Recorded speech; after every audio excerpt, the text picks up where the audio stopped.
Hey everyone, Eric Hayden here on YouTube. I hope you enjoy the shirt, kind of a gag gift that my wife got me a couple Christmases ago. Wanted to do a quick update from the garden, trying something a little different. Saw one of the other Rosarians channels that I follow on YouTube. I appreciated how he shared videos of the blooms in the garden, short little clips. Let me know if you like that. I've done more of that recently than videos like this. But since I haven't done one of these in a while, I wanted to mention what's going on in the garden. Finally, some rain. We're in a moderate to severe drought across portions of eastern North Carolina. So doing a lot of watering recently. I'm going to do another video here shortly on some of the blooms. We are just the day before Mother's Day. Traditionally, the first couple weeks of May is when our peak bloom is, usually about the middle to latter half of May. So we're just starting to get to it. The first blooms, Yolande de Aragon and a climbing rose, Dublin Bay. Those are two that I showed first. They're always first to bloom, sometimes as early as the third week of April. Behind me, this rose here is another one that blooms kind of earlier. This is Hot Princess. Again, I'm going to show you quicker videos on this. Just want to give you an update on the garden itself, but this is definitely one of the better growing roses in the garden right now. A tremendous growth. I pruned this back in the fall and again this spring, and it's higher than 6 feet. It's already pretty tall. So what have we been doing in the garden? Well, a couple things to point out. Number one, at pruning time, that's when you really should put down your first round of fertilizer. So I always do something synthetic. I've got 18612. It's generic Osmocote. We get it from the farm supply. And then usually I put down some sort of concoction of cottonseed meal, alfalfa pellets, or rose tone, usually holly tone because I can get that cheaper. This year I just got real busy, so I just did the synthetic. The plants don't know the difference, but the soil does. So I highly recommend. I usually do about 75% organics and 25% synthetic. Again, the plant doesn't know the difference, but the soil does, and with time the organics will really build up the structure. So overall the garden is looking pretty good. If you look really carefully, we did a pruning in late February is where we started with these two beds into March. We did have a couple cold days into March, and we did lose a few canes. So in addition to the maintenance that I'm doing day to day, I'm going to have to take out some of these dead canes. But when you do your pruning in the spring, obviously you remove anything that's dead, but sometimes it's kind of green. It might have a white pith, and then give it some time until it becomes more obvious. So that's one thing I'll be doing. Another thing I'm kind of battling, we have had a very dry spring and cool nights. So it might not be showing up as well on this because we've got raindrops, but I've got some powdery mildew. This is a fern. This is a rose that's very susceptible to it. A lot of my roses can be because I'm growing exhibition roses, so they tend to not be the most disease resistant, but it's got some powdery mildew. I've cut some of the canes out. I'm not overly concerned with it. It hasn't spread through the garden, but it's interesting to see what it does spread to. We have a touch of it on Crystalline and Marlin's Day, but then standing right next to it is Let Freedom Ring, and it doesn't have anything. So it does speak to the practice of, we talk about planting roses far enough apart that you've got air circulation in between them. It's not going to prevent everything, but this sickly rose, since it's not touching this other one, is going to help keep that disease from spreading from bush to bush as easily. Can it still happen? Of course, but nonetheless, it's not quite as easily done in the garden itself. One gentleman asked how my Louise Estes were doing, and I'll have to put in the comments and make sure he sees this video. I can't remember if this is the second or third year for this bush. I'll put it in the comments or description of the video. Whatever it is, I'll show you both versions of it. This was from Steve Singer. I think this is coming up on year 3, but again, I'll have to see. But Louise Estes is a very aggressively growing bush. It's very healthy in terms of growth, a very vibrant pink color on the blooms themselves. If that's a third-year rose, then these are second-year roses here from Steve Singer. I'll comment in the description. On the left is Cajun Moon, and on the right is Maverick. So these are maidens. The gentleman asked about how they look in terms of the maiden roses with time. So again, you can see after a couple years, they're just as big as anything I have in the garden. Speaking of maiden roses, I want to update you on these. These are the two latest ones from Steve this year. Keepsake I ordered. You can see it's doing well. And then also Dublin. And it's interesting on Steve's roses. Sometimes I do it and sometimes I don't, but you'll get your first maiden cane and bloom. And again, if you look on some of the videos below, it came grafted on multiflora, just one little bud, and that's this first cane.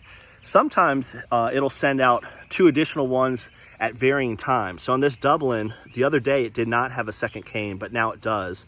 Sometimes I've removed or pinched that first bloom, and that will generate new basal breaks, new canes really, really quickly. But I just left this as is to see what would happen. So on this variety, it sent up a cane, you know, about 5-6 weeks later, I've got a bloom, and now the second one's coming. By the fall, it will be what you would call a grade 1 rose, at least 3 big pencil-sized canes. So that's Dublin.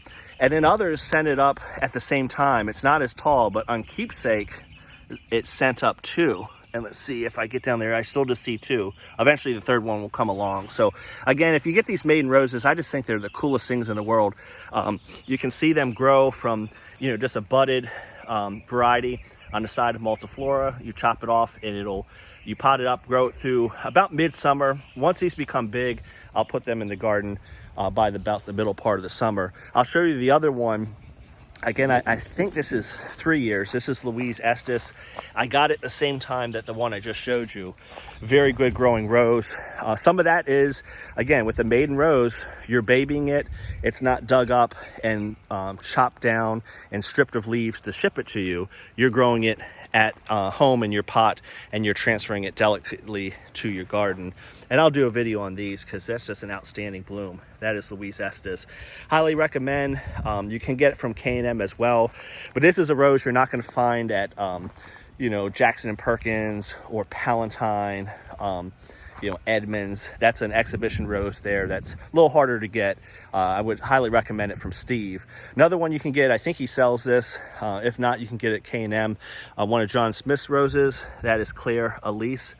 Really, really nice one there that we'll do a video on. But again, the roses are growing well, but I like to show everything in the garden because I don't want folks to think any garden is perfect. You just keep doing the best you can, and just sometimes things happen, and who knows, it could be the winter, it could be disease, but the overall bush is doing well. But on this one, I also lost a few canes in the winter. Now these might have been injured in the winter, and that last spring freeze that was pretty late just did it to it, but we'll just prune those out. I'll show you another example here in a second, but I just want to give you a perspective on overall the garden roses, or the roses are doing well. Do have to prune out some of these older canes. One rose that's not in bloom yet, Mr. Caleb, that is really outstanding in terms of growth. So you can see while some are opening up, others are just getting ready to. So I'm going to take you over to the fragrance part of the garden. You'll notice the wood chip path. So when we first moved down here, these railroad ties, that was the only garden we had. Everything else, we removed the grass and planted the roses. And with time, the grass has done okay, but where I've really walked a lot, it became weedy and dirty, and I just didn't like the look of it. So I put down the wood chips. They look good after the rain. I'll talk about this maybe in another video. This rose, I did lose one rose this winter. This is Silver Cream. I've got some thoughts on that, why I might have lost it, something that I can do better in the future. This is a Ring of Fire, a newer one, but I wanted to get over to the fragrance garden. Most of these in this bed, these 2 beds are fragrant. That's Pope John Paul II. Really good growth on that. Look at all those buds getting ready to come. This is Secret, and then in the background is Fragrant Cloud. These 3 came to me from Witherspoon, I think 2 years ago, and by far you can see that the Pope John Paul II is the best grower of that. These 2 toward the back, European Touch, that is Sport of Folklore. You can see I've been spraying for it, but we've just had really ripe conditions. If you don't get the white powdery part to it prior to that, you'll get these leaves curling, and that is a classic sign of powdery mildew. But again, on the right is Folklore. This is the original. I think it's from the 70s. It is orange rose. And then the Sport, which is when you go out one day and on your Folklore, you've got a different colored rose. In this case, it's apricot, and that is European Touch. So the story behind that quickly is my dad had European Touch in the garden, took a cutting, planted it, and that's it right there. One day I came out on European Touch was an orange rose. It had reverted back on that stem to Folklore, and that's why I've got 2 of them, so pretty neat. I'm gonna wrap this video up with 2 things I want to show you. Good growth on Alina. You've seen all the videos on Yolande de Aragon. One of my better growing roses has been Mr. Lincoln, and coming out of the spring, this looked great. I had these huge canes, and it really was doing well. Some of them looked like they might be dead canes, and now it's more obvious. So again, do your pruning in the spring, cut out anything obvious, anything on the borderline, just wait. So I'll go back there and prune that out. But as far as the overall health of the bush is, just look beyond the dead canes and lower on the bush for your success. Look at all these basal breaks, all these new shoots coming from down below. Another gentleman commented, this was planted in at least 2018, so that's at least 4 years. He guessed 5. I think it's 4 because this was here during Hurricane Florence, which was 2018, so it's at least 4 years old. And what the gentleman pointed out is how thick the down below is where the bud union is, and you can see all those canes coming out. Those are basal breaks. They're a little different on Fortuniana. They're coming out in different spots than I saw on my other rootstocks, but that is definitely new basal breaks, and you can tell the leaves, have that purple look to them, and they look like the other ones other than them being younger. An example of a sucker is this. This is the rootstock, so this is Fortuniana. If you've got anything that's coming below the bud union, that's that big ball. Above it, the canes that come out are the variety that was grafted. Below it are any suckers. I haven't had too many suckers on Multiflora or what is it, the other rootstock, I can't remember, Dr. Huey.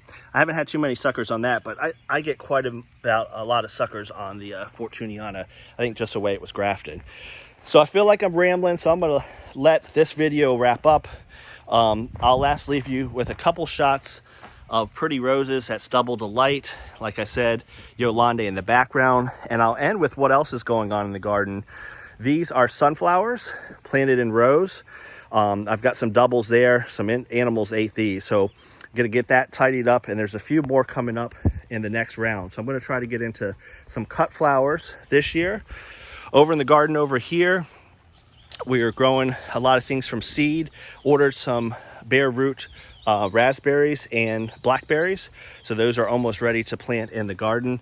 Squash and corn and some of those things in the sandy soil here with the nematodes don't do that well, so I've been planting things in these squat pots, real big pots, and then they you can put the perfect soil in them. They're doing well. These blueberries here, not quite as well as these over here, but the thing I want to show you around the fire pit, we just got done planting these in this rain.